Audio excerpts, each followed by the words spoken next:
dire ma grande fierté. À l'heure actuelle, on a certainement dépassé les 30% dans le département et on est largement en tête à Angers.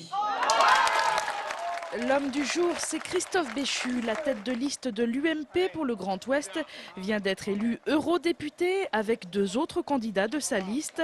Cette dernière totalise près de 33,9% des voix en Maine-et-Loire. Hier, au siège de l'UMP à Angers, les sympathisants et l'homme du jour ne boudaient pas leur plaisir. Une double émotion, une double satisfaction, à la fois en tant que tête de liste pour cette grande région ouest, devant le fait que nous soyons en tête et très largement en tête sur toute cette grande eurocirconscription. Vous savez que les quelques sondages régionalisés laissaient penser qu'il y aurait un territoire en France où les listes de la majorité présidentielle pouvaient être derrière le Parti socialiste. Ce n'est absolument pas le cas ce soir, c'est donc d'abord une grande satisfaction.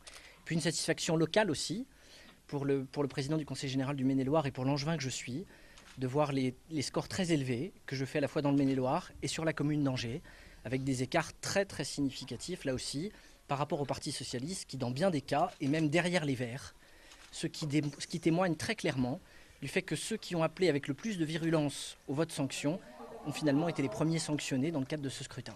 En tant que président du Conseil général de Maine-et-Loire, la question est de savoir comment Christophe Béchu compte gérer cette nouvelle fonction d'eurodéputé. Il va ainsi devoir se partager entre Angers, Strasbourg et Bruxelles.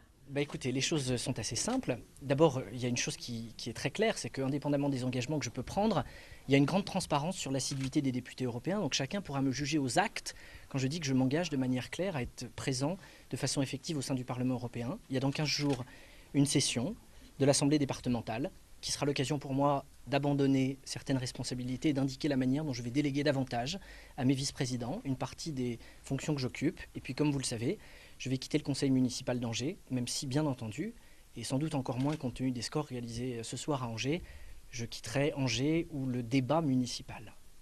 Christophe Béchu peut se targuer d'avoir obtenu de meilleurs chiffres que son aîné Roselyne Bachelot il y a 5 ans. Reste que les chiffres de l'UMP dans l'Ouest sont représentatifs de la vague bleue qui s'est répandue en France et en Europe. Le prochain rendez-vous important de Christophe Béchu se tiendra mi-juillet lorsqu'il rejoindra les 72 autres eurodéputés français pour la première session du Parlement européen.